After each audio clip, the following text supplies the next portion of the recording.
आज एक कहानी सुनाता हूँ आपको। ये कहानी बचपन में मैंने कई बार सुनी थी, पर असल में इसका जो असली मतलब है, इस कहानी का जो शीर्षक है, जो मॉरल है, वो आज समझ आता है। तो ये उन दिनों की बात है जब एक शहर में एक बहुत बड़ी ज्वेलरी की एक दुकान होती थी, एक शोरूम होता था। और जो शोरूम का मालिक था उसकी एक बहुत प्यारी छोटी सी एक बिटिया थी, एक डॉटर थी उनकी। अब डॉटर जब पैदा हुई थी तो कुछ हालात ऐसे बने कि जो उस डॉटर की जो मदर थी, जो उस शोरूम के जो मालिक थे, उनकी जो वाइफ थी, उनको कुछ हेल्थ इश्यूज़ आए तो वो सरवाइव नहीं कर पाई और बच्चे को जन्म देकर ही उनकी मृत्यु हो गई थी। तो कहना चाहिए कि वो एक सिंगल पेरेंट था, वो जो शोरूम का जो मालिक था। और जो बेटी थी उससे बहुत ज़्यादा उसको लगाव था, क्योंकि अब वही उसके जीवन का एक सहारा थी। तो बच्ची को बहुत लाड प्यार से उसने पाला, बच्ची को बेस्ट से बेस्ट एजुकेशन दी। अब ज़्यादातर वक्त जो था बच्ची का, या तो वो घर में बीतता था या वो स्कूल जब वो जाने लगी तो स्कूल में बीतने लगा। पर जो शोरूम का बढ़ाने का वक्त आता था, जब दुकान को बढ़ाने का वक्त आता था, वो करीबन रात हो जाती थी। तो बच्ची अक्सर क्या करती थी, वो स्कूल से सीधे शोरूम पर चली जाया करती थी और वहीं अपने पापा के साथ उस शोरूम पर, उस दुकान पर अपना वक्त बिताती थी और वहीं अपने स्कूल का काम, खेलना और सब मस्ती मजाक जो होता था उसका, वो वहीं पर ही करती रहती थी। अब धीरे धीरे ये बच्ची जो थी वो बड़ी हो रही थी। अब बड़ी जब वो बच्ची हो रही थी तो उसमें समझ बढ़ती जा रही थी। तो क्या होता था कि एक शेड्यूल बना लिया था दोनों बाप बेटी ने कि सारे जितने भी कर्मचारी थे, जितने भी दुकान पर लड़के नौकर थे, वो जब सब लोग चले जाते थे, दुकान का शटर शोरूम को बंद कर देते थे, तो लास्ट में बेटी और पिताजी, the daughter and dad goes together to their home. शाम को वो रोज़ अपना साथ में घर जाते थे। तो उन्होंने एक शेड्यूल, एक रिचुअल ये बना लिया था। तो एक रोज़ की बात थी कि रात को जब पूरा अपना शोरूम बढ़ाकर, दुकान बढ़ाकर जब वो लोग घर गए, इत्मीनान से अपना खाना वाना खाए और सो गए, अगले दिन जब वो दुकान का जो मालिक था, जो ओनर था, वो वापस पहुंचता है, शोरूम को खोलता है और देखता है कि उसके शोरूम में चोरी हो चुकी है। अब देखते ही देखते जब ये खबर आसपास के दुकानदारों के पास फैलती है तो सारे दुकानदार सुबह सुबह अपना दुकान छोड़कर सब आते हैं कि अरे सेठ जी क्या हुआ, क्योंकि एक नामी गिरामी दुकान वो थी। तो सब सेठ जी कहकर उस इंसान को, उस आदमी को एड्रेस किया करते थे। तो सभी लोग जो थे वो पूछने लगे ये क्या हुआ, कैसे हुआ, कब हुआ। तो वो रोने लगा, परेशान हो गया और कहने लगा कि मुझे नहीं पता, मैं तो रात अपनी बेटी के साथ शोरूम बंद करके हर रोज़ की तरह गया था। आज जब वापस आता हूँ तो देखता हूँ कि सारे जो हैं ताले टूटे पड़े हैं और सिर्फ खाली डब्बे हैं, इनके अंदर के सारी ज्वेलरी जो है वो चोरी हो चुकी है। अब ये खबर जो होती है वो पहुँचती है बेटी के पास। अब बेटी को जैसे ही ये खबर मिलती है, बेटी दौड़ी दौड़ी जो है वो शोरूम के पास आती है और जो पिताजी हैं वो बेटी को गले लगा कर कहता है कि बेटी हम बर्बाद हो गए, हमारा सब कुछ लुट गया है, अब हम क्या करेंगे, क्या खाएंगे, कहाँ जाएंगे और जीवन हम कैसे चलाएंगे, हम बर्बाद हो चुके हैं। कहीं ना कहीं उसने टोटली सरेंडर कर दिया था। अब ये जो एक छोटी बच्ची जो बचपन से आ रही थी, अब थोड़ी उसमें समझ आ गई थी, उसने एक बहुत अच्छा एक डिसीज़न लिया। उसने कहा कि पापा परेशान ना होइए, मैं कुछ करती हूँ।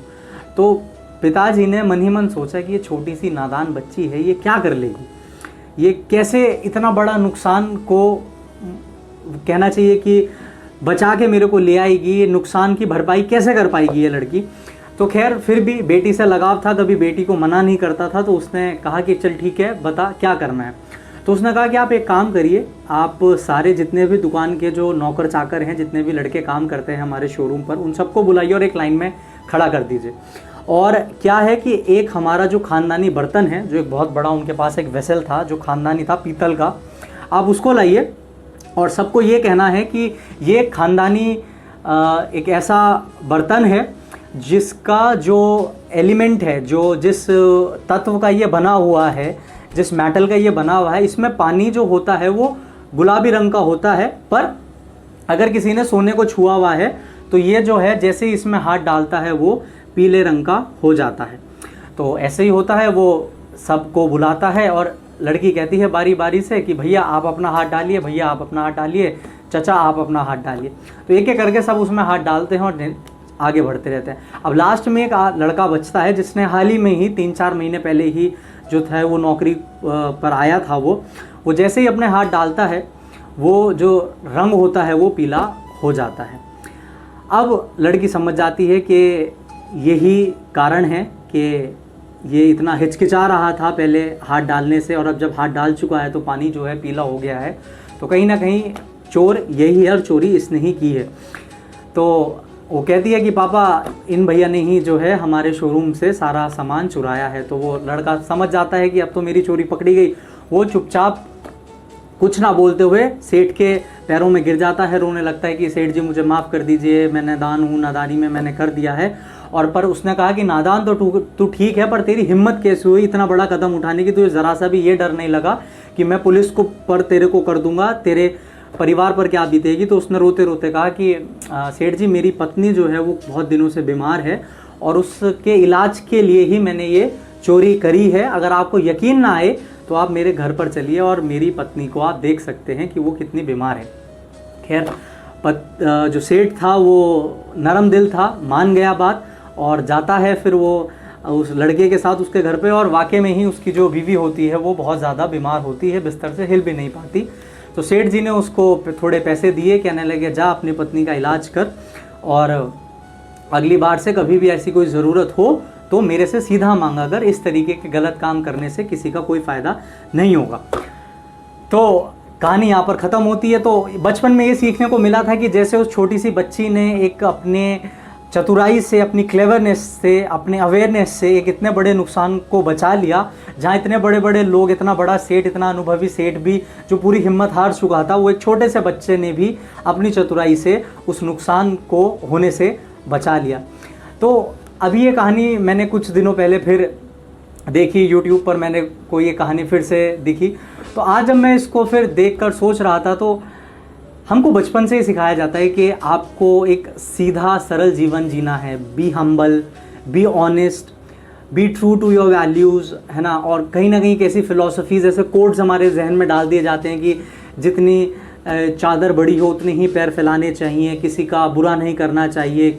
और वो एक गाना भी हम बचपन में सुनते थे ना कि भला किसी का करना सको तो बुरा किसी का मत करना, तुम फूल बनकर नहीं रह सकते तो कांटे बनकर तो मत ही रहना, कि आपकी वजह से किसी का नुकसान नहीं होना चाहिए।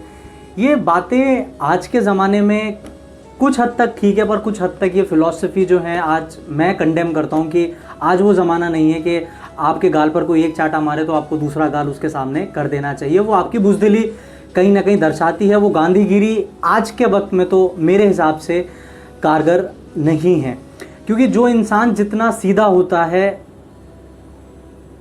ये दुनिया उसी का सबसे पहले काटती है। जैसे एक पेड़ को एक काटने वाला जो होता है, जो लकड़ी का व्यापार करता है, एक पेड़ को वो सबसे पहले इसलिए काटता है क्योंकि उसकी जो लंबाई है पेड़ की, वो कितना सीधा तना हुआ है, उसकी वजह से वो पेड़ जो है सबसे पहले कटता है। मतलब जंगल में जितने सीधे पेड़ होते हैं वो उतनी जल्दी कटते हैं as compare to those trees जो थोड़े टेढ़े मेढ़े होते हैं। It's a law of nature. एक और एग्जांपल लेता हूँ मैं। जब भी तूफ़ान आता है, आंधियाँ आती हैं, चक्रवात आता है, जैसे अभी अम्फन भी आया था कोलकाता में, तो जितने पेड़ तन कर खड़े रहते हैं ये तूफ़ान उनको ही सबसे पहले उखाड़ता है। पर जो हालात के साथ झुकना जानते हैं, ये हमने पहले भी कई बार सुना है, जो हालात के साथ झुकना जानते हैं वो उस चुनौती को, वो उस प्रॉब्लम से ओवरकम कर जाते हैं और उनका कुछ भी नुकसान नहीं होता है। तो ये एक सीखने वाली चीज़ है जो मैंने सीखी थी कि आपको विनम्रता के साथ साथ सूझबूझ का होना भी बहुत ज़रूरी है। आपको झुकना भी आना चाहिए, पर इतना भी ना झुक जाए कि कोई इस चीज़ का फ़ायदा उठा ले। झुकना अच्छा है, पर कोई इस चीज़ का फ़ायदा हमारे से ले ले, ये बेवकूफ़ी होगी। तो चतुराई के साथ साथ सजगता भी ज़रूरी है। क्लेवरनेस के साथ साथ जो है वो अवेयरनेस का होना भी बहुत ज़्यादा ज़रूरी है। अब सवाल ये है कि हमारे जीवन में कितनी चतुराई और कितनी सजगता होनी चाहिए। तो उसका सीधा सा उदाहरण है, जितना मक्खन में नमक होता है, अगर उतनी मात्रा में हमारे जीवन में चतुराई और सजगता है तो हमें कोई भी खतरा नहीं है, हम सुरक्षित हैं। जैसे मक्खन में जब नमक मिलता है तो उसको नष्ट नहीं करता, बल्कि उसको नष्ट हो जाने से बचा लेता है।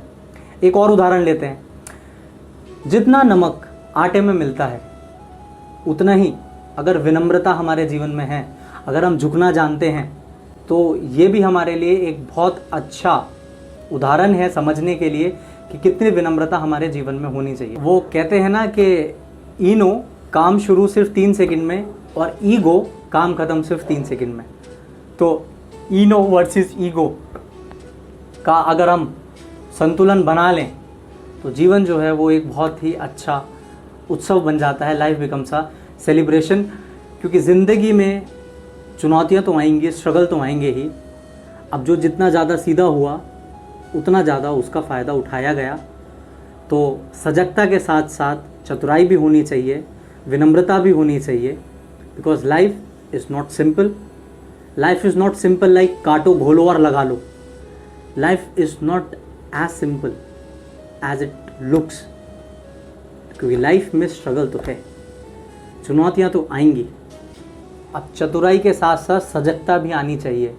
और सजगता तभी आएगी जब मन होगा शांत। और एक निशानी है उस इंसान की जो कामयाब है, और वो कामयाब इसलिए है क्योंकि उसने विनम्रता भी अपनाई है, चतुराई भी अपनाई है और सजगता भी अपनाई है। कहते हैं जब घी सीधी उंगली से ना निकले तो उंगली को टेढ़ा कर लेना चाहिए। ये है एक चतुर इंसान की पहचान जो बहुत क्लेवर है। पर एक सजग इंसान की पहचान ये है कि जब सीधी उंगली से घी ना निकले तो डब्बे को 30 सेकंड के लिए गर्म कर लिया जाए, तो घी खुद ब खुद अपने आप ही डब्बे से बाहर आ जाएगा।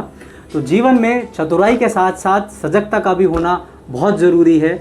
क्योंकि लोग अपने ज़रूरत के लिए जंगल में जाकर पेड़ को काटते हैं और अपने फ़ायदे के लिए इंसान का काटते हैं। तो ये अब हम पर निर्भर करता है कि हमको कितना बचना है ऐसे लोगों से और कितना ढलना है उन चुनौतियों में जो शायद हमको उखाड़कर बाहर फेंक सकती हैं। तो विनम्रता भी ज़रूरी है, चतुराई भी ज़रूरी है और सजगता भी ज़रूरी है। So that's all from the lesson number 2। I hope आपको अच्छा लगा होगा। आपने कुछ ना कुछ ज़रूर अपने लिए इस 10 मिनट की वीडियो में कुछ ऐसा पाया होगा जो शायद कहीं ना कहीं आपको आपके जीवन में मदद कर सकती है। अपने सुझाव कमेंट बॉक्स में ज़रूर बताइएगा। आपको क्या अच्छा लगा इस वीडियो में मेरे को वो ज़रूर बताइएगा। आपको अगर कोई चीज़ बुरी भी लगी है तो वो भी मेरे साथ ज़रूर शेयर करिएगा। और इंतज़ार करिएगा किसका, अगली वीडियो आने का। तब तक के लिए हंसते रहिए, मुस्कुराते रहिए, खुद भी हंसिए, औरों को भी हंसाइए, ना खुद फंसिए ना किसी और को फंसाइए। दिस ठेकेदार Sahib signing off for now. Peace out.